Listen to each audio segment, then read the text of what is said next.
Seona a été fondée en juillet 2019, il y a 6 mois, à Singapour, par Mathieu Baptiste et moi, Seona. Mathieu est fraîchement diplômé de l'INSEAD. Il s'occupe de la partie business, vente et communication. Baptiste travaille dans l'éducation et l'enseignement. Il est notre expert en contenu pédagogique fourni sur notre site. Et moi, je suis Seona. Je suis diplômée du GIA. Je m'occupe du design et de la production. Notre marque Seona est une marque de bijoux au design minimaliste, à la qualité irréprochable et développée avec à cœur notre conscience écologique et responsable.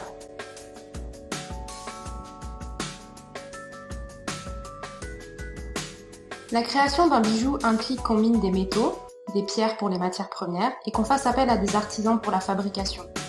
Dans notre cas, on utilise de l'or et des diamants. Le constat de base est le suivant. Pour miner 1 gramme d'or, il faut 300 litres d'eau. 300 litres d'eau, c'est l'équivalent de ce que vous buvez en 5 mois. Il faut retourner 1,5 tonne de terre. On utilise des produits toxiques tels que le mercure qui sont déversés dans les rivières et nappes phréatiques aux alentours de la mine.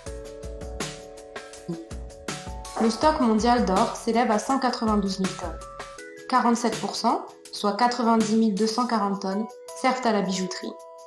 39%, soit 74 880 tonnes, sont dans les banques. 14%, soit 26 880 tonnes, sont utilisées pour l'électronique et le dentaire.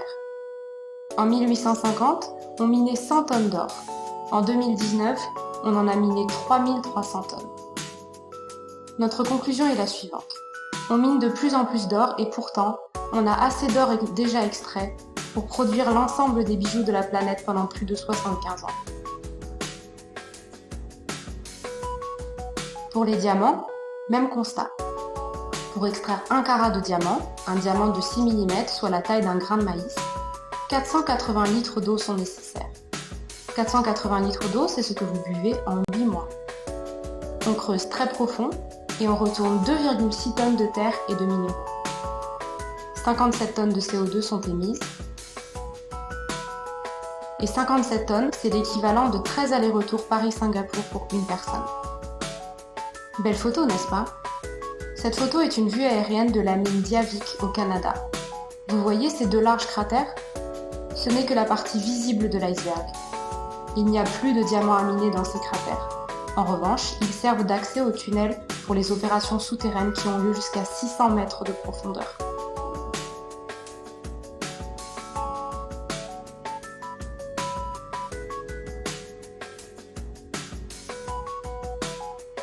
Notre première solution a été de bien choisir nos matériaux pour éviter les effets négatifs du minage. On n'utilise que de l'or recyclé et des diamants de culture ou diamants de laboratoire. L'or recyclé provient de déchets électroniques. L'or est un excellent conducteur d'électricité. Il est utilisé dans de nombreux composants, notamment les microprocesseurs d'ordinateurs, de tablettes et de smartphones. L'achat régulier de nouveaux modèles par les utilisateurs rend obsolète une grande partie du parc informatique mondial qui finit le plus souvent dans des décharges. Aujourd'hui, des entreprises se spécialisent dans l'extraction de ces infimes quantités d'or dans nos vieux appareils avant de revendre le métal sur le marché mondial. Le diamant de culture ou diamant de laboratoire est une technique de synthèse du diamant à partir de son unique composant, le carbone. Le premier a été conçu en 1954 et sert jusqu'à présent dans l'industrie.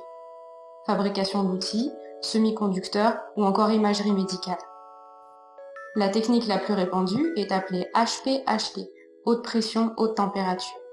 Une graine de diamant faite de carbone est insérée dans un réacteur où elle est soumise à une très forte pression et à une très haute température. Le diamant pousse ainsi dans des conditions similaires à celles de la nature qui, elle, prend des millions d'années. La méthode HPHT permet également de créer des diamants de couleur. Tous nos diamants sont bleu clair par exemple, extrêmement rares dans la nature. Les diamants de culture éveillent les soupçons et les questionnements.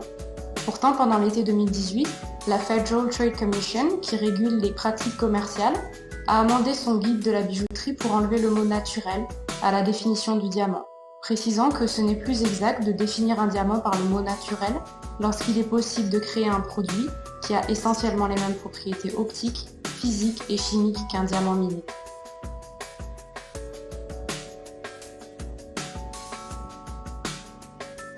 Choisir de n'utiliser que ces 2 matériaux est une réelle contrainte, et nous devons faire preuve d'une grande créativité pour proposer des collections et des pièces variées. Nous jouons donc sur la couleur des diamants de culture. Tous les diamants de notre première collection, The Rivers, sont légèrement bleutés. Concernant l'or, nous travaillons différentes textures qui donnent un vrai caractère à nos bijoux. L'écorce sur Ibi, le fil du couteau sur Kasai ou encore l'or martelé sur Salouen. Nous proposons des designs minimalistes qui sont en accord avec nos valeurs. Nous n'utilisons que ce dont nous avons besoin. Pour Seona, less is more. Nos bijoux peuvent être portés tous les jours. Certains sont plus affirmés que d'autres et deviendront vos meilleurs compagnons de vie.